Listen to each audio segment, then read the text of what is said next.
Now let me tell you, can mass exist without charge? और electrons अगर आप देखोगे वो भी 92 होंगे, बिकॉज लॉजिक है जो आपका एटम है वो इलेक्ट्रिकली क्या है, वो न्यूट्रल। बताइए तो चार्ज की क्या क्या प्रॉपर्टीज है, बताइए, शाबाश, रिवाइज कीजिए, रिकैप्चुलेट कीजिए, कम ऑन। ए पे समझ आना चाहिए। पहला चार्ज नाम रखूंगा F21।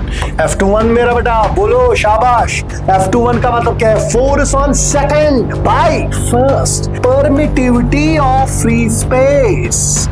पोलराइजेशन ज्यादा होगी, पोलराइजेशन ज्यादा होगी, एक्सटर्नल फील्ड और इंटरनल फील्ड एक दूसरे को क्या करेगा?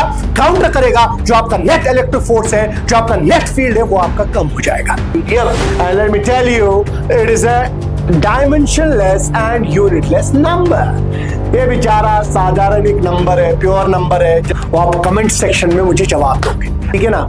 अल्लाह ताला को रुजू करके थोड़ा सा अगर नमाज भी आप अदा करेंगे, ठीक है, तो आपका जो है मोरल बहुत बूस्ट होगा, इटर्नल पीस आपको मिलेगा। अस्सलाम वालेकुम my dear students, this is your Rufeen sir, director Rufeen sir at 90 feet. I hope you are all fine and in high spirits. As you all know, we have started Aga series for class 10th that's already underway. From today, we'll be uploading lectures for classes 11th and classes 12th for your boards. So guess what? Only 50 questions in whole physics. I will be teaching you all the chapters specially designed for your board exams. So there will be 50 questions in the whole curriculum. We'll be discussing those one by one in detail. And I want to tell you that we have divided these 50 questions in 5 parts because we're recording these lectures in high quality, and our social media team has advised us to divide it in 5 parts so that uploading will not take that much of time and you can watch these videos without any disruption, without any delay. So without any undue delay, let's get rolling. The first question of our syllabus is discuss properties of charge and explain conservation of charge with examples. So we have to understand what conservation of charge is all about and we have to discuss the properties of charge. ये पहला सवाल मेरे बेटे आपको आ सकता है boards में. So what are the properties of charge? Let's discuss. First property. Charge is a scalar quantity. मेरे बेटे जिस भी बॉडी पे चार्ज आपका एक्वायर होगा वो हमेशा स्केलर क्वांटिटी है. स्केलर क्वांटिटी का मतलब क्या है? This charge appearing on the body will always follow algebraic laws. They will always follow algebraic laws. Algebraic laws means charge can be added, charge can be divided, charge can be subtracted, charge can be multiplied. So all algebraic operations are applicable for charge. So first property will be charge is always scalar in nature. Okay, first property is charge is scalar in nature. So first property is charge is scalar. Charge is a scalar. I hope you have discussed in class what charge is. It is a property, intrinsic property of a matter by virtue of which any body can acquire the property of attracting or repelling other bodies. Or you can say it's a state in which electrons are efficient or electrons are deficient in comparison to that of protons. Okay, so charge is scalar, obeys algebraic laws. Algebraic laws. Okay, mera bachcha. Second property. That means it is edited, it is additive, it is subtractive, it is multiplicative, and it is divisible. Second, charge is transferable. Charge is transferable. Transferable means we can transfer charge appearing on a body from one body to another body. हम एक body से मेरे बेटे दूसरी body तक charge transfer कर सकते हैं. We can do that either by contact, we can do that either by friction, or we can do it by induction. जैसा कि आप लोगों ने अपनी अपनी क्लासेस में पढ़ा होगा अपनी जगहों पे, तो आपको ये मेंशन करने की जरूरत नहीं है एग्जाम में. So you have to just write down charge is transferable from one body to another body. We can do that by contact, that is known as contact electricity. We can do that by induction, that's known as induction electricity, or we can do that by frictional electricity or friction. This is the second property associated with charges. Third property, charge is always associated with mass. Charge is always associated with mass मेरे बेटे. जिस भी body पे charge acquire होगा it is always associated with mass. Charge is always associated with मास। अगर आप किसी भी बॉडी में चार्ज एक्वायर करना चाहते हो मेरा बच्चा, वो हमेशा चार्ज जो है वो बॉडी का मास एसोसिएटेड है उसके साथ। क्यों? अगर एक बॉडी ने इलेक्ट्रॉन्स लूज किए हैं, अगर बॉडी ने इलेक्ट्रॉन्स लूज किए it will acquire positive charge, that means mass will be ripped off from it. इसका मतलब क्या है? इसका मास कम हो जाएगा। अगर बॉडी में इलेक्ट्रॉन्स बढ़ जाएंगे, इलेक्ट्रॉन्स गेन हो जाएंगे, तो इसका मतलब है some mass will be added to it. ठीक है ना? तो जब मासेस इलेक्ट्रॉन्स लूज हो जाएंगे तो मास कम हो जाएगा, जब इलेक्ट्रॉन्स गेन हो जाएंगे मास बढ़ जाएगा। So that means charge is associated with mass. Now let me tell you, can mass exist without charge? Can mass exist without charge? Yes, mass can exist without charge, but charge cannot exist without mass. जब मेरे बेटे मास ही नहीं होगा, जब आपके पास atoms ही नहीं होंगे, आपके पास इलेक्ट्रॉन प्रोटॉन्स ही नहीं होंगे, तो लूज या गेन होने का कोई पॉसिबिलिटी है नहीं। तो that's why charge is always associated with मास। तो जब आपके पास बॉडी का चार्ज एक्वायर पॉजिटिव होगा, आप बताओगे ये केटाइन बनेगा, पॉजिटिवली चार्ज बॉडी केटाइन बनेगा, तो इसमें मास कम होगा। अगर बॉडी नेगेटिवली चार्ज बनेगा, नेगेटिव चार्ज एक्वायर होगा, उसमें इलेक्ट्रॉन्स गेन होंगे, तो उसका मास जो है वो बढ़ जाएगा। Okay, beautiful. Now charge of a body is invariant. Charge जो बॉडी पे होगा मेरा बच्चा, it is invariant. Charge is invariant with speed. Body का जो चार्ज है it is invariant with speed. Body में जो चार्ज एक्वायर होगा, वो चार्ज का मैग्नीट्यूड जो होगा वो बॉडी का डिपेंड नहीं करता उसकी स्पीड पे। बॉडी का स्पीड ज्यादा हो, बॉडी का स्पीड कम हो, बॉडी रेस्ट पे हो, बॉडी हाई वेलोसिटी चलता हो, चार्ज का मैग्नीट्यूड इट इज इंडिपेंडेंट मेरे बेटे, independent of its velocity. Okay, so charge is invariant with speed. Charge does not depend upon speed of the body. Next, जो charge है मेरा बच्चा, charge is quantized. Charge of a body is quantized. जो मेरे बेटे body पे charge acquire होगा it is always quantized. Quantized का मतलब है चार्ज मेरा बेटा हमेशा एग्जिस्ट करेगा डिसकंटिन्यूअस फॉर्म में। चार्ज ऑलवेज एग्जिस्ट्स इन discontinuous form. Discontinuous means quantized. ये क्लास में भी आपको बार बार बोल चुका हूं, इसलिए हमने बहुत सवाल किए हुए हैं, तो एग्जाम में आपको लिखना है charge of a body is quantized. It always appears in the form of plus minus ne. This is the exact equation. Q is equal to plus minus ne, where n is this integral multiple. N can have values 1, 2, 3, 4, 5, but n cannot be a fraction. N cannot be fraction. So it can have values plus minus 1e, plus minus 2e, plus minus 3e. By the way, charges of two types. Either electrons can be lost or electrons can be gained. So इसीलिए मैंने लिखा, that's why I have written down here plus minus ne, where n is your integral multiple and E. What is this E? E is the electronic charge. It is 1.602 into 10 raised power minus 19 coulombs. So charge appearing on the body is quantized. It can have discontinuous values. It will never be present in continuous form. It can never be present in continuous manner. So that means if I can do it like this, I can say body का जो charge होगा मेरा बच्चा, it will be plus minus 1e, plus minus 2e, plus minus 3e, and so on, electronic charge. Okay.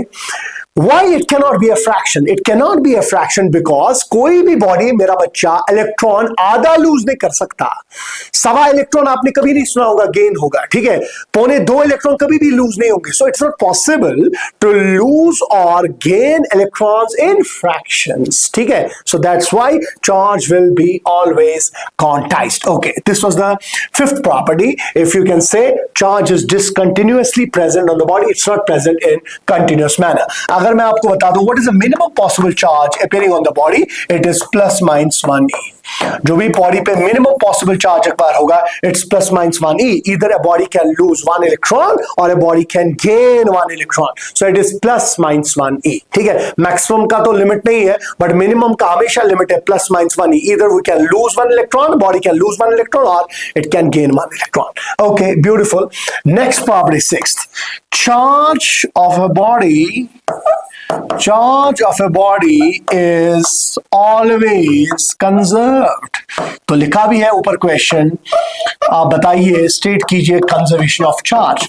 Charge of a body is always conserved. हालांकि आपको मैंने ये बता चुका हूं क्लास में ऑलरेडी कि जो क्वांटाइजेशन है Q is equal plus minus any, जब हम बोलते हैं कि हमने समझा है क्लास में कि जो न्यूक्लियर पार्टिकल्स होते हैं जैसे प्रोटॉन्स है, जैसे हमारे पास न्यूट्रॉन्स है, why neutron is neutral we have discussed in class, why proton is positive we have discussed in class on the basis of quark composition. चूंकि वो यहां पर जरूरत नहीं है, I won't be discussing it here. Okay, so charge of a body is always conserved. What do you mean by law of conservation of charge? आपका ये अलग सवाल भी बन सकता है बोर्ड्स में, what is law of conservation of charge stated, ठीक है। So I am going to write down I'm going to pen down the statement now. You can pen it down. Charge of a body is conserved. That means for an isolated system, okay, for an isolated system, the algebraic sum, okay, for an isolated system, you must enjoy the lecture. For an isolated system, the algebraic sum कोई मुश्किल नहीं है. The algebraic sum of all the charges.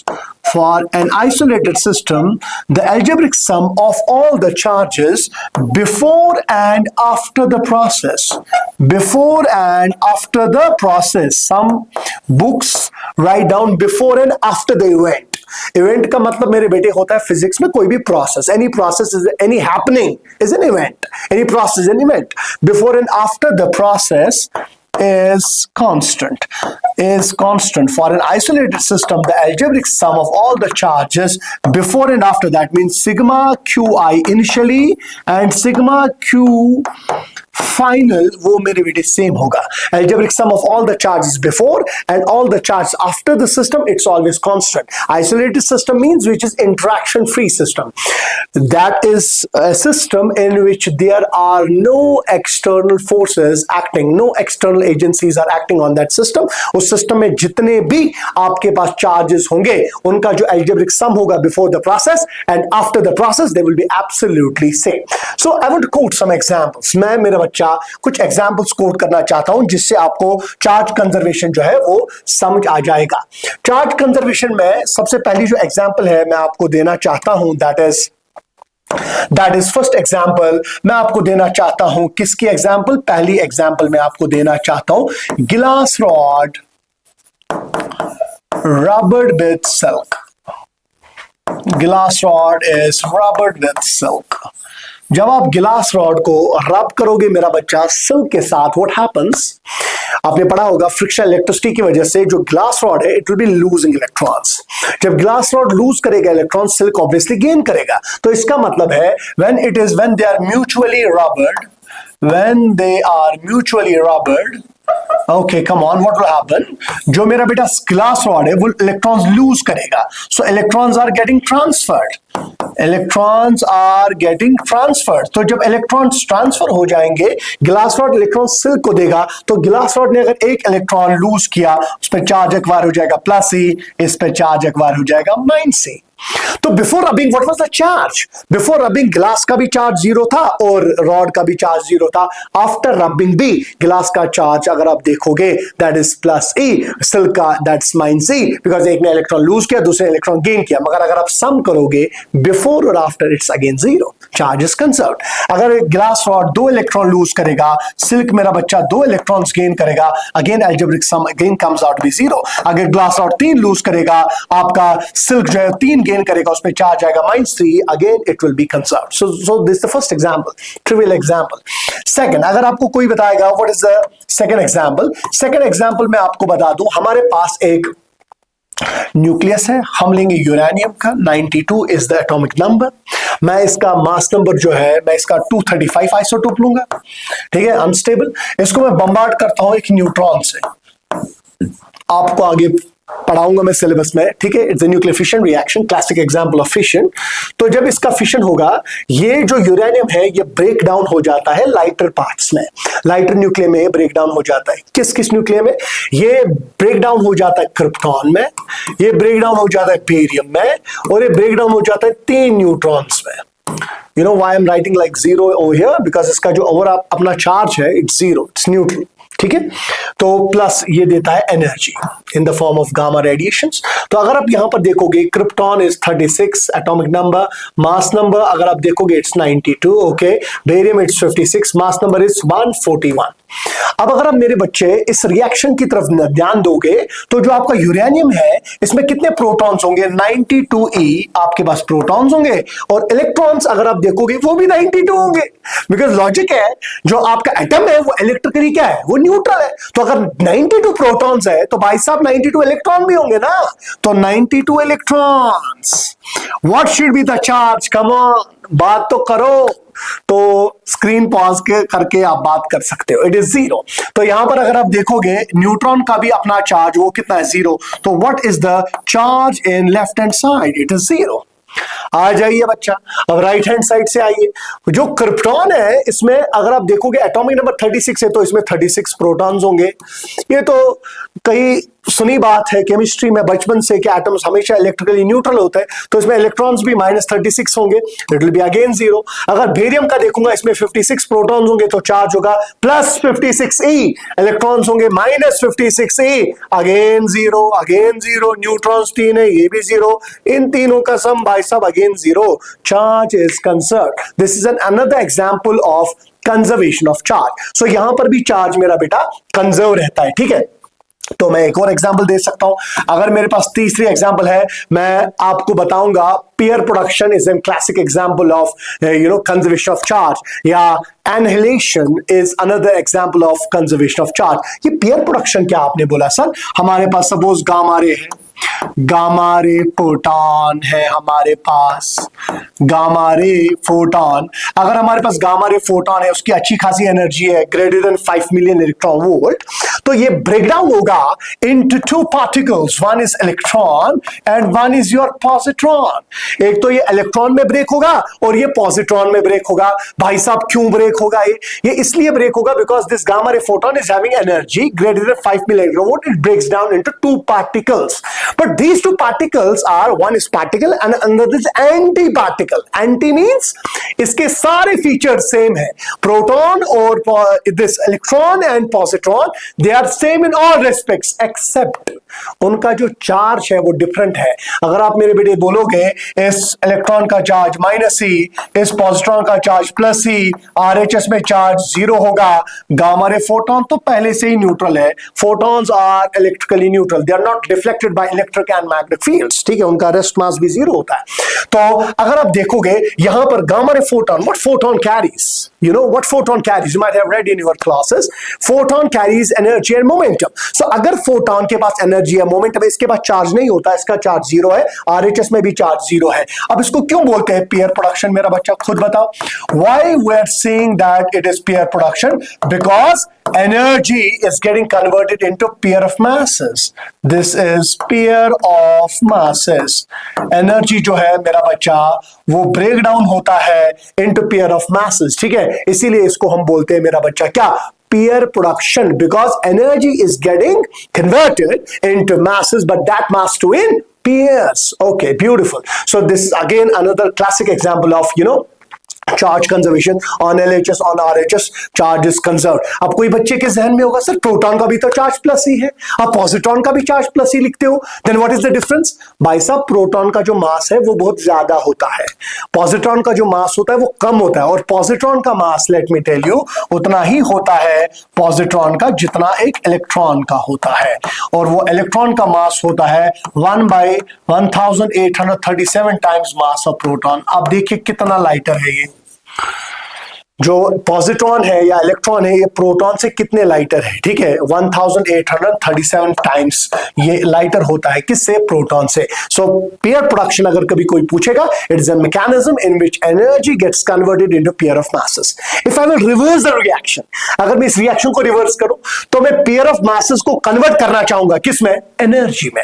अगर मैं pair of masses को वापस convert करना चाहूंगा एनर्जी में, so how the equation will look like, तो मैं बताऊंगा इलेक्ट्रॉन प्लस पॉजिट्रॉन ये कन्वर्ट हो जाएगा गामा रे फोटॉन में, गामा रे फोटोन, ये कन्वर्ट हो जाएगा गामा रे फोटोन में. So okay, electron plus positron gets converted into gamma ray photon. This electron has charge -C, this proton has charge +E. Again इसका जो overall charge है वो 0 आता है, गामा इज न्यूट्रल. इसको बोलते हैं एनहिलेशन, कुछ पढ़ते हैं annihilation. So annihilation is the reverse of pair production, in which a pair of masses gets converted into energy. So जब भी आपका pair of mass convert हो जाएगा एनर्जी में मेरा बच्चा, इसको हम क्या बोलते हैं? इसको हम बोलते हैं annihilation. So annihilation हो, pair production हो, nuclear fission हो, frictional electricity हो, contact electricity हो, या कोई भी और electricity हो, charge isolated system का हमेशा conserve रहना चाहिए. The algebraic sum of charges before and after it remains conserved. It must remain conserved. ठीक है. सो अगर आप यहां पर देखोगे, this was your first question of syllabus. आप बताइए चार्ज की क्या क्या प्रॉपर्टीज है, बताइए, शाबाश, रिवाइज कीजिए, रिकैप्चुलेट कीजिए, कम ऑन. यहीं पे समझ आना चाहिए. पहला, चार्ज इज स्केलर. दूसरा, चार्ज इज ट्रांसफरेबल. तीसरा, चार्ज इज कंजर्व. चौथा, चार्ज इज क्वांटाइज्ड. पांचवा, charge is a scalar quantity. Okay, charge is always associated with मास. ठीक है, तो ये सारी प्रॉपर्टीज आपको चार्ज की हो गई, और उसी के साथ हमने कंजर्वेशन ऑफ चार्ज देखा. Okay, so let's go into another question. अब हम अगले सवाल की तरफ जाते बेटे. Let's go into next. अगर आप यहां पर देखोगे, नेक्स्ट क्वेश्चन क्या है? Next question is state Coulomb's law between point charges and represent it in vector form. हालांकि जो कूलम्स लॉ है, इसके हमारे पास पुशन वेक्टर फॉर्म भी हो सकता है, हमारे पास इसका वेक्टर फॉर्म भी हो सकता है, बट मैं यहां पर डिस्कस वेक्टर फॉर्म करूंगा बिकॉज पुशन वेक्टर फॉर्म के आने के चांस, प्रोबेबिलिटी अगर हम कहें, कम है. वेक्टर फॉर्म पूछा जा सकता है, ठीक है ना. सो क्लास में आप लोगों ने किया होगा, वेक्टर फॉर्म भी मैं डिस्कस कर चुका हूं, पुशन वेक्टर फॉर्म भी, बट यहां पर मैं वेक्टर फॉर्म डिस्कस करने जा रहा हूं. सो सबसे पहले अगर आप देखोगे, what should be the statement of Coulomb's law, और what is statement of Coulomb's law. अगर आप देखोगे स्टेटमेंट वाइज, अगर हम इस क्वेश्चन का देखेंगे, हम बोलेंगे if there are two static point charges. ऐसे मेरा बच्चा, दो स्टैटिक पॉइंट चार्ज है, Q1 Q2 स्टैटिक इसलिए because charges must be at rest, centre to centre distance R है. अगर मेरा बच्चा, मैं आपको बता दूं, अगर आप यहां पर आपको कोई पूछेगा कि आप बताइए भाई पॉइंट चार्ज के लिए कंडीशन क्या है, सपोज इसका रेडियस कैपिटल R है, इसका भी रेडियस कैपिटल R है. दो चार्जेस मेरे बेटे तभी पॉइंट चार्जेस कहलाए जाते हैं when the separation between their centres is much greater than their dimensions. जब चार्जेस के सेंटर टू सेंटर डिस्टेंस जो होगा वो बहुत ज्यादा होगा उनके अपने डायमेंशन से, उनके अपने साइज से, तो मेरा बच्चा तब मैं कहूंगा उनको it is a case of point charge. तो यहां पर अगर मैं आपको बताऊंगा small r is much much greater then capital R. जब भी आपको चार्जेस के सेंटर टू सेंटर दूरी बहुत ज्यादा होगा उनके अपने साइज से, उनको मैं कहूंगा पॉइंट चार्जेस. क्लियर? अगर सेपरेशन कम होगी, चार्जेस में सेंटर टू सेंटर दूरी मेरा बच्चा कम होगा, ठीक है, किससे? उनके अपने साइज से, या कंपैरेबल होगा, that is not a case of point charges. We can not apply Coulomb's law there as already discussed in the class. वहां पर जो पोलराइजेशन होती है, वहां पर कूलम, ये जो इलेक्ट्रिक फोर्स होता है, या तो कूलम्बिक फोर्स से ज्यादा होता है या तो कूलम्बिक फोर्स से कम होता है. खैर, अब यहां दो पॉइंट चार्जेस है, they are at rest, centre to centre दूरी जो है, distance, it's much greater than the size of the charges, radius of the charges. Now the statement. According to Coulomb's law, shabash, according to Coulomb's law, according to Coulomb's law, according to Coulomb's law, the electric force, according to Coulomb's law, the electric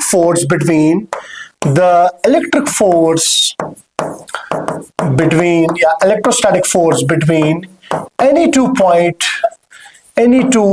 static point charges is directly proportional to product of magnitude of charges, directly proportional to product of magnitude of charges.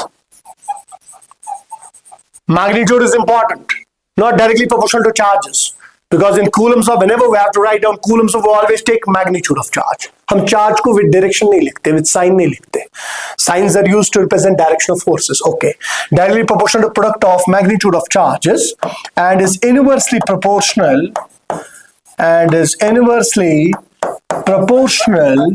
to square of the distance square of the distance and is inversely proportional to square of the distance between centers. इतना जो part है ये आपको Coulomb's law का magnitude देता है, ये electrostatic force का मैग्नीट्यूड देता है. Force is directly proportional to product of magnitude of charges and is inversely proportional to square of the distance between their centres. Now force की डायरेक्शन भी है, comma the direction of force directly proportional to product of magnitude of charges, inversely proportional to square of the distance between their centers. And उसके बाद direction of force is along the line joining the centers. Direction of force is along the line joining the centers. Force की जो direction है it always acts along the line joining the centers. Force की जो direction है it always acts along the line joining the centers. ठीक है, और you can say force acts along the line joining the centers. It's a central force. तो अगर मेरा बच्चा जब भी मैं चार्ज लिखूंगा and I'm not mentioning the nature of charge, consider it positive. तो अगर ये Q1 है, Q2 है, ये जो चार्ज है ये इसको रिपेल करेगा, इसको मैं नाम रखूंगा F21. F21 मेरा बेटा बोलो शाबाश. F21 का मतलब क्या है? Force on second by first. ये वापस फोर्स जनरेट करेगा F12 force on first by second. ठीक है, सो F12 means force on first by second, F21 means force on second by first. हम प्रूव करेंगे ये दोनों फोर्स सेम होंगे. पहले मैथमेटिकली अगर मैं आपको बताऊं इस फोर्स का मैग्नीट्यूड, अगर मैं आपको बताऊं F12 हो या F21 हो, इस फोर्स का मैग्नीट्यूड अगर मैं F लिखूं तो उस F का मैग्नीट्यूड जो है वो किस किस पे डिपेंड करेगा. How can I right it mathematically? तो हम लिख सकते हैं F is directly proportional to mod of Q1 mod of Q2 and it's inversely proportional to R square. This force is inversely proportional to R square. So when I'm combining them, I will get F is proportional to mod of Q1 mod of Q2 divided by R square. मेरा बच्चा जब भी हम proportionality यहां पर लिखेंगे, proportionality को हटाएंगे, यहां आएगा स्मॉल के. क्लास में बार बार बोला स्मॉल के कैपिटल के में फर्क है. क्या फर्क है अभी देखोगे. दिस के is constant of proportionality, constant of proportionality, constant of proportionality. ठीक है ना, दिस के is constant of proportionality. And for your kind information in SI system value of k is 1 by 4 pi epsilon naught epsilon R. ठीक है, 1 by 4 pi epsilon naught epsilon R. ठीक है, ये जो 1 by 4 pi एप्सिलॉन नॉट है actually it is 1 by 4 pi epsilon naught epsilon R तब आ जाता है जब हम मीडियम की बात करेंगे. फिलहाल अगर आप देखोगे I will use 1 by 4 pi epsilon not. ठीक है, ये जो एप्सिलॉन नॉट है एसआई सिस्टम में, तो अगर मैं यहां डालूं एफ का वैल्यू कितना आ जाएगा 1 by 4 pi epsilon naught Q1 Q2 divide by R square. Now you know it is in magnitude. ठीक है, ये जो 1 by 4 pi एप्सिलॉन नॉट है इसको मैं बोलूंगा कूलम्स कांस्टेंट, इसको मैं बोलूंगा कूलम्स, इसको मैं बोलूंगा कूलम्स कांस्टेंट. ठीक है ना, स्मॉल के का वैल्यू होता है और इसका 1 by 4 pi एप्सिलॉन का न्यूमेरिकल वैल्यू है 9 × 10⁹ न्यूटन मीटर स्क्वायर पर कूलम स्क्वायर. ओके, ये इसका न्यूमेरिकल वैल्यू है. ठीक है, क्लास में पढ़ा चुका हूं why every equation of electrostatics has 4 pi in the denominator, it's linked to solid angle. उसके बाद मैंने आपको बताया दिस एप्सिलॉन नॉट, इस एप्सिलॉन नॉट का अगर न्यूमेरिकल वैल्यू अलग लिखना चाहते हो इट्स 8.85 × 10⁻12 कूलम स्क्वायर पर न्यूटन पर मीटर स्क्वायर. ठीक है ना, this is the value of epsilon naught. इसको बोलते हैं permittivity of free space, permittivity of free space, permittivity of free space. Free space का मतलब होता है मेरा बच्चा vacuum. Permittivity of free space, permittivity of free. जब भी मैं स्पेस फ्री स्पेस की बात करूंगा, फ्री स्पेस मतलब वैक्यूम, उसमें जो कांस्टेंट आता है एप्सिलॉन नॉट, ये दिखाता है कि कितना इलेक्ट्रिक फ्लक्स किसी भी चार्ज का पास हो जाएगा वैक्यूम से. It gives you measure of that. ठीक है ना, तो ये मैंने जब भी मैं एप्सिलॉन नॉट तक लिखूंगा 1 by 4 pi एप्सिलॉन नॉट, इसका मतलब है सर इस एप्सिलॉन आर का क्या किया, ये वैक्यूम के लिए 1 होता है. या एयर के लिए ऑलमोस्ट 1 होता है, वैक्यूम के लिए 1 होता है। ठीक है, इसका मतलब मैं बताऊंगा ये क्या सिग्निफाई करता है, ये क्या रिप्रेजेंट करता है। फिलहाल आप किस में फोर्स लिख रहे हो, आप वैक्यूम में लिख रहे हो। When I am not mentioning anything charges के बारे में, आप बताओगे charges are present in vacuum. We are dealing with the forces between two static point charges in vacuum. Okay, so अब अगर आपको मीडियम में होगा, अगर आपको पॉइंट चार्जेस मीडियम में होंगे, so how can you write down? शाबाश, आप कैसे लिख सकते हो? आप लिखोगे फोर्स इन मीडियम, तब आएगा 1/4 pi epsilon naught epsilon R Q1 Q2 divide by R square. पिछला वाला जो था that was force in vacuum, ये वाला जो है that is force in medium. इसको मैं ऐसे ही लिख सकता हूं 1/4 पाई एप्सिलॉन नॉट कैपिटल के। आई बात समझ? इससे पहले मैंने बोला था small k coulomb's constant 1/4 pi epsilon naught in vacuum, in medium 1/4 pi epsilon naught epsilon r Q1 Q2 divided by r square. This is force in medium.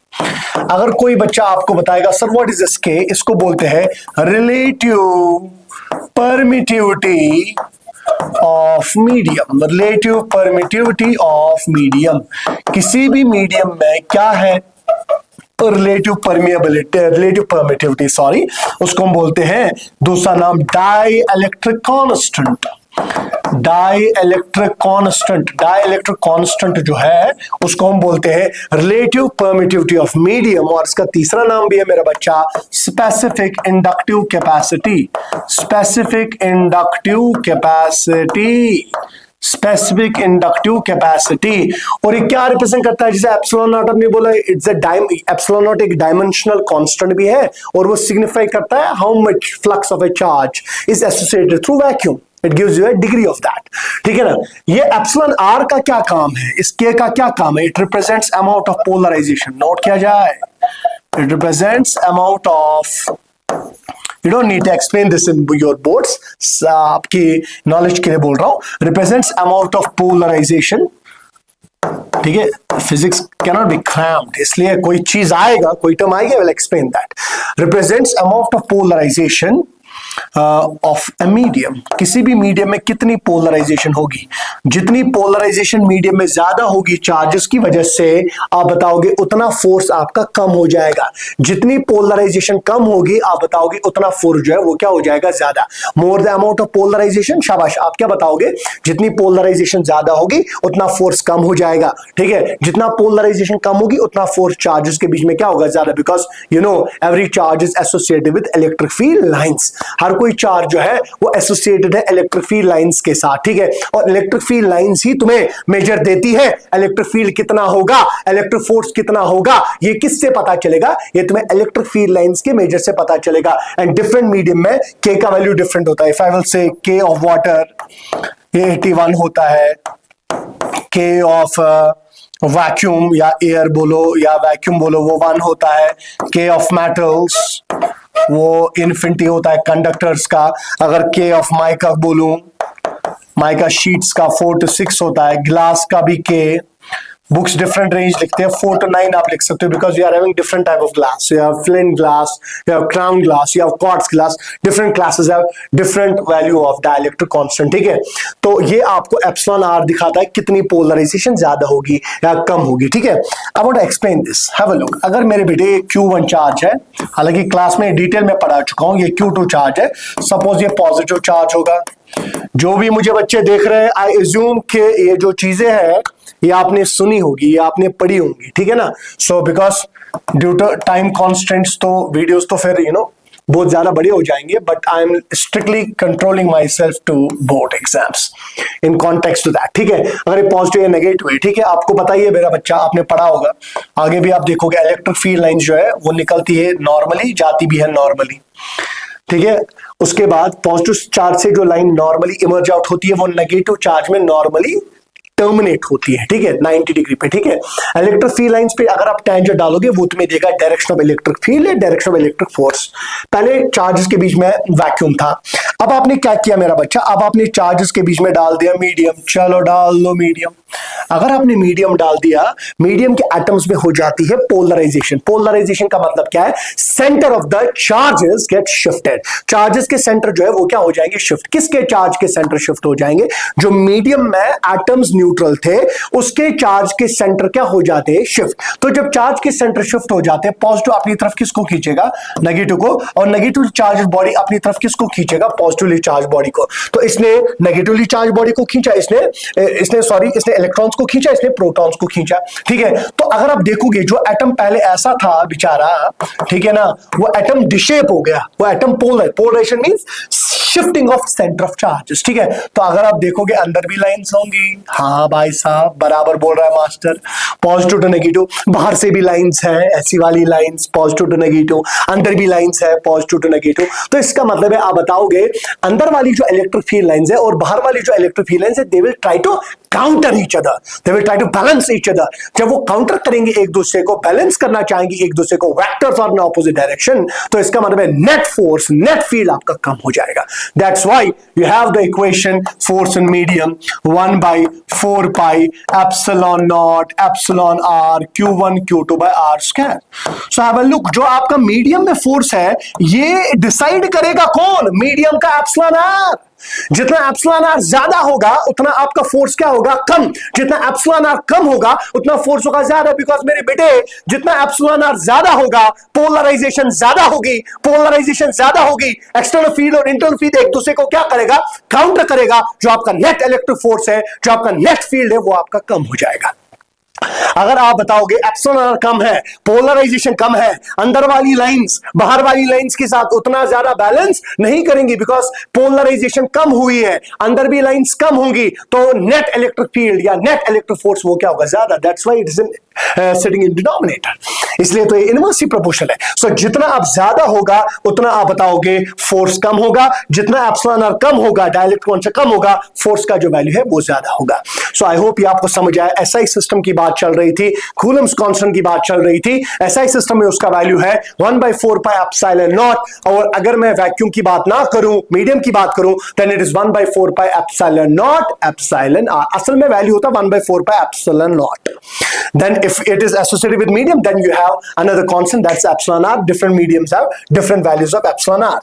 Now if I will do force in vacuum को अगर मैं divide करूं force in medium से, vacuum का force अगर मैं divide करूं medium के फोर्स से, what I will get मेरा बच्चा, मैं लिखूंगा 1/4 pi epsilon naught Q1 Q2 divide by R square. मेरा बच्चा उसको डिवाइड करूंगा 1/4 pi epsilon naught epsilon R Q1 Q2 divided by R square. So this will go with this will go together with this. ये निकलेगा 1 ऊपर, नीचे divide, उसके बाद यहां पर भी न्यूमरेटर में 1, फिर लास्ट में नीचे बचेगा एप्सिलॉन आर। जब उल्टा चढ़ाओगे it will be epsilon R. This is a master equation, this fantastic equation. तो न्यूमेरिकल भी आ सकता है। So therefore force in vacuum divided by force in medium is equal to capital K. आप लिख सकते हो force in medium is force in vacuum divided by capital K. तो आप ये भी बोल सकते हो dielectric constant of a medium determines the factor by which force in medium gets decrease. किस फैक्टर से मीडियम का फोर्स मेरा बच्चा डिक्रीज हो जाएगा, वो तुम्हें दिखाएगा डाइलेक्ट्रिक कांस्टेंट। क्योंकि डिफरेंट मीडियम में के का वैल्यू डिफरेंट है, सो डिफरेंट मीडियम में फोर्स भी क्या हो जाएगा, डिफरेंट हो जाएगा। सो कुछ किताबें ये भी लिखते हैं dielectric constant is defined as ratio of force between point charge in vacuum to the force between point charges in medium. And let me tell you it is a dimensionless and unitless number. ये बेचारा साधारण एक number है, pure number है, just like a refractive index, ठीक है। वो भी डायमेंशनलेस है, वो भी यूनिटलेस है, जो ऑप्टिक्स में पढ़ते हो। ये भी डायमेंशनलेस, ये भी यूनिटलेस, बिकॉज ऊपर भी फोर्स नीचे भी फोर्स, ऊपर भी न्यूटन नीचे भी न्यूटन। अब अगर आप देखोगे, I want to give you simple illustration how salt gets dissolved in water. अपने बच्चों को पढ़ा चुका हूं, मगर जो मुझे वहां देख रहे हैं तो उनके लिए बोल रहा हूं। जब आप सॉल्ट डिसॉल्व करते हो ना पानी में, कुछ को अगर मैं बोलूंगा ये कैसे डिसॉल्व होता है, वो बोलेंगे सर चम्मच से। जब हम स्टायर करते हैं, स्टेयर करते हैं, तो ये डिसॉल्व हो जाता है। This is not the case. What is the physics behind it? तो जब आप सॉल्ट डालते हो पानी में, it's you know common salt is sodium chloride. Sodium positive, chlorine negative, इसका कंपोजिशन है। So sodium is positive, chlorine is negative, there will be attraction, ठीक है ना। यहां पर अट्रैक्शन होगा between positive and negative charges. They are not like charges, they are unlike. तो जो ही अगर मैं आपको बताऊं सोडियम और क्लोरीन के बीच में फोर्स मैक्सिमम होगा कि मिनिमम होगा, its maximum, obviously it is. तो जब सोडियम और क्लोरीन के बीच में फोर्स मैक्सिमम होगा, मैं इसको उठा के पानी में डालूंगा, अब बता क्या होगा मेरे बेटे, अगर मैंने इसको पानी में डाला, व्हाट इज हैपनिंग, सोडियम और क्लोरीन के बीच में जो पानी है वो पोलराइज हो गया। हाँ सर बात तो सही है, पोलराइज हो गया, क्योंकि वाटर का डाइलेक्ट्रॉन अभी मास्टर बता चुका है, इट्स 81 टाइम्स फोर्स जो है 80 by factor of 81 force decrease हो जाएगा। सो अगर फोर्स डिक्रीज हो जाएगा, व्हाट विल हैपन, अगर फोर्स मेरी बेटी डिक्रीज हो जाएगा, पोलराइजेशन की वजह से फोर्स डिक्रीज हो जाएगा, because external field lines internal field lines को काउंटर करेंगी। तो अगर फोर्स कम हो जाएगा, सोडियम और क्लोरीन के बीच में अट्रैक्शन कम हो जाएगी पानी में, ठीक है ना, so attraction means it's a bond, तो बॉन्ड ब्रेक हो जाएगा। तो जब बॉन्ड ब्रेक हो जाएगा, सोडियम और क्लोरीन के बीच में बॉन्ड ब्रेक हो जाएगा, सोडियम अलग, क्लोरीन अपने रास्ते अलग, तो सोडियम और क्लोरीन जब अलग अलग जाएगा का बॉन्ड ब्रेक हो जाएगा, so we say salt dissolves in water, it's pure electrostatics. So this is the physics man, because we know, हमने पढ़ा है, जो वैक्यूम में फोर्स होगा वो तो मैक्सिमम होगा। वैक्यूम में भाई फोर्स मैक्सिमम क्यों होगा, बिकॉज वैक्यूम में कोई मीडियम नहीं है। जब वैक्यूम में कोई मीडियम नहीं है तो वैक्यूम में पोलराइजेशन तो नहीं होगी, तो जब वैक्यूम में पोलराइजेशन नहीं होगी तो वैक्यूम में external field lines internal field lines को काउंटर नहीं करेंगी, तो जब वहां काउंटर नहीं करेंगे वहां पर फोर्स मैक्सिमम होगा। मगर जब भी मैं मीडियम की बात करूंगा, मीडियम में आपका पोलराइजेशन होगा, because different medium have different values of dielectric constant, so the degree of polarization in different medium is different, so जिसकी वजह से आपका जो फोर्स है डिफरेंट मीडियम में जो है वो चेंज हो जाएगा। हाँ चमका सर, सही है, मस्त कंसेप्ट है। तो ये आपने समझाया मुझे the value of epsilon R, या जिसको हम बोलते हैं डाई इलेक्ट्रिक कांस्टेंट। अगर कोई बच्चा बोलेगा सर आपका क्या ख्याल है सीजीएस सिस्टम में, इन सीजीएस सिस्टम आपका क्या ख्याल है के वैल्यू के रिलेटेड, इट इज 1। अब अगर आप वैक्यूम में बताओगे एफवी फोर्स इन वैक्यूम, तब आप लिखोगे it is Q1 Q2 by R square, मगर फोर्स का यूनिट आएगा डाइंस, वो डाइंस नहीं, अल्लाह बचाए। तो फोर्स इन मीडियम आएगा, शाबाश, 1 बाय एप्सिलॉन आर, 1 तो वैल्यू है ना के का, R square, this will be dynes, ठीक है ना। This is force in vacuum and force in medium, but I won't be using these equations because we are dealing generally with SI system international, तो वही दो equations के साथ मैं ज्यादा डील करूंगा। अगर अब आपको ये भी पूछ सकता है बोर्ड एग्जाम में, क्या बताइए जो एप्सिलॉन नॉट है उसके 2 रूल्स है, तो मैंने आपको बताया it makes the equation dimensionally correct and it represents the degree of flux in vacuum, जो भी चार्ज के साथ फ्लक्स एसोसिएटेड होगा वो आप आगे भी देखोगे। एप्सिलॉन नॉट का डायमेंशनल फॉर्मूला क्या है, ये भी ऑब्जेक्टिव आ सकता है, कैसे निकालोगे बच्चा, कैसे कैलकुलेट करोगे। देखो फोर्स, अगर मैं वैक्यूम की बात करूंगा 1/4 pi epsilon naught Q1 Q2 by R square, तो एप्सिलॉन नॉट जो है वो किसके बराबर होगा मेरा बच्चा, अगर आप बात करोगे एप्सिलॉन नॉट किसके बराबर होगा, it will be equal to Q1 Q2 divided by F R square. 4 pi तो डायमेंशनलेस है, इट इज अ कांस्टेंट, इसको छोड़ दो। चार्ज जो है उसको लिखोगे current ampere into time AT, यहां पर भी है करंट A इंटू T। उसके बाद मेरा बच्चा आपको फोर्स है, फोर्स जमानी याद होगा M1 L1 T-2, उसके बाद डिस्टेंस का है L2, स्क्वायर है ना ऊपर मेरा बच्चा, ये M ऊपर चढ़ेगा, it will B M-1 L when the bases are same, powers are added, 2 + 1 आएगा 3, ऊपर चढ़ेगा -3, A बनेगा 2, T बनेगा कितना 2, और ऊपर O2 चढ़ेगा T4. So this is the dimensional formula of epsilon naught. It has -1 dimension in mass, it has -3 dimension in length, 2 dimension in current, and 4 dimensions in time. This is the dimensional formula of epsilon naught. Now let's see Coulomb's law in vector form. मैं prove करूंगा जो भी ये force होगा, जितना एक charge डालेगा दूसरे चार्ज पे उतना ही दूसरा चार्ज भी डालेगा पहले चार्ज पे। फोर्स जो एक चार्ज दूसरे पे डालेगा उतना ही दूसरा भी पहले पे डालेगा। So force in vector form, let's see that. Okay, vector form of Coulomb's law, vector form, vector form of Coulomb's law. Okay, come on, this is charge, point charge Q1 Q2, center to center distances are, okay, center to center distances are, this will repel the charge like this F21, I will call this F21, and it will reciprocate like this, ये भी repel करेगा वापस F12। Centre to centre distance R है। यहां पर मेरा बच्चा मैं फिगर में आपके लिए दिखाना चाहता हूं। यहां से अगर आप देखोगे मैं एक वेक्टर डालूं starting from first to second, first के सेंटर से सेकंड के सेंटर तक, इसको मैं नाम रखूंगा R12 वेक्टर, और यहां से जो वेक्टर पॉइंट हो जाएगा उसका नाम रखूंगा R21 vector.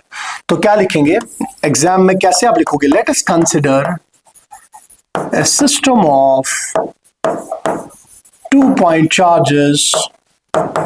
Consider a system of 2-point charges Q1 and Q2 separated by distance R, ठीक है, such that F12 is force, खुद बताओ, स्क्रीन पॉज करके क्या लिखूंगा? Force experienced by Q1 due to Q2 and F21 be force experienced by Q2 due to Q1. Q2 due to Q1.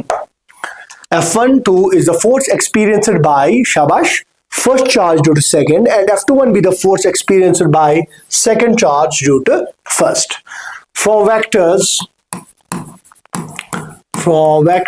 what can I say? From vectors R12 is minus times R21. इन दोनों vectors का magnitude same है, direction खाली opposite है, because आप देख सकते हो one vector points from first to second, another vector points from second to first. Mod इनका सेम होगा भाई साहब, मैग्नीट्यूड सेम होगा। चलो मान लिया मैग्नीट्यूड सेम है। अब बताइए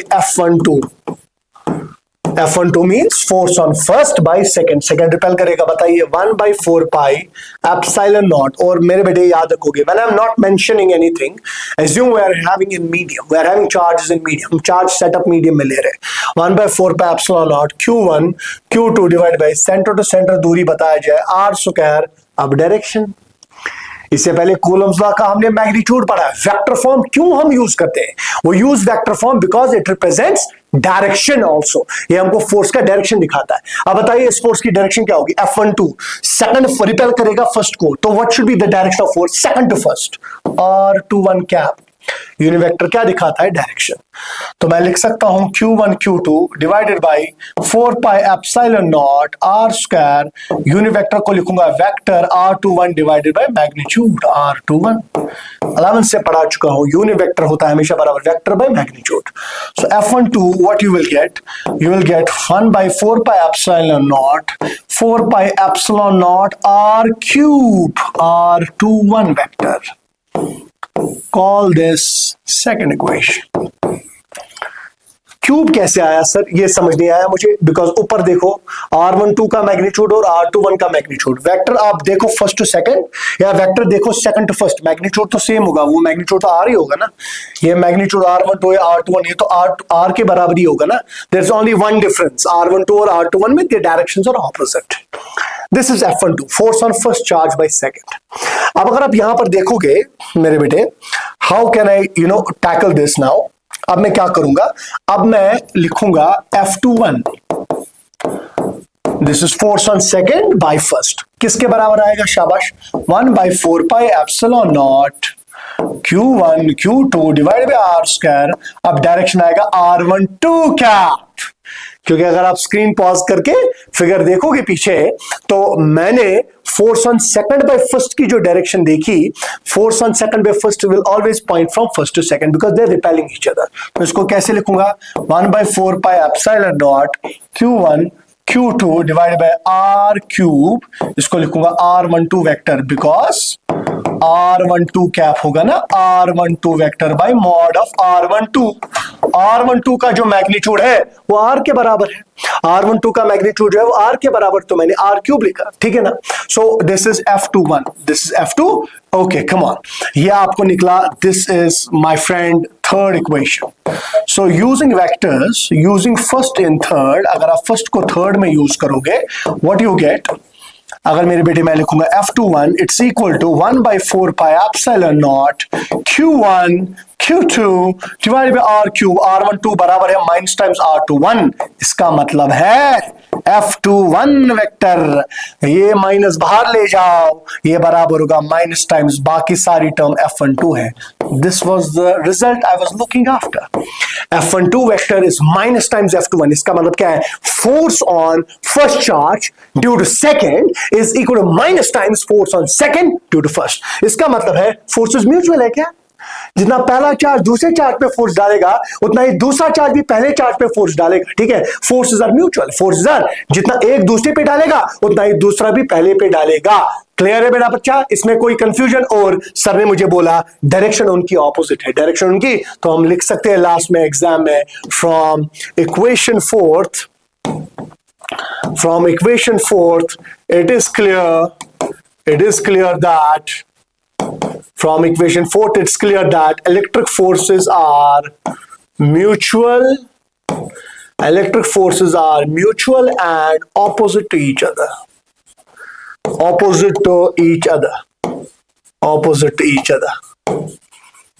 ठीक है ना? अब मैं आपको एक क्वेश्चन पूछ रहा हूं, वो आप कमेंट सेक्शन में मुझे जवाब दोगे, and I seriously want that answer. जो ये फोर्सेस है ये इक्वल एंड ऑपोजिट है, will they cancel each other?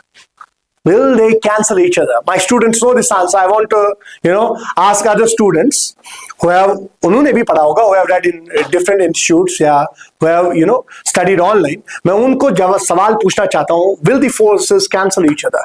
F12 और F21 cancel हो जाएगा कि नहीं? So these were two questions from our syllabus जो board exams में most expected है, ठीक है ना? And next video will come, that will be part 2, ठीक है? उसमें मेरे बेटे हम डिस्कस करेंगे नेक्स्ट क्वेश्चंस, ठीक है ना? And this will B total 5 parts. I am again saying 5 parts होंगे मेरा बच्चा। एक वीडियो में ये बहुत बड़ा बनता है, उसके बाद अपलोड करने में भी there are lot of disruptions in it, ठीक है? टेक्निकलिटीज, टेक्निकल ग्लिचेस आ जाती है इसमें, ठीक है? सो I wish you best of luck. Stay tuned on the channel @Rufin Khan @90. Allah bless you. Allah Taala आपको कामयाबी करे, कामयाबी से नवाजे। Stay high on confidence, ठीक है ना? अल्लाह ताला को रुजू करके थोड़ा सा अगर नमाज भी आप अदा करेंगे, ठीक है, तो आपका जो है मोरल बहुत बूस्ट होगा, इटर्नल पीस आपको मिलेगा इंशाल्लाह। See you in the next video. Thank you.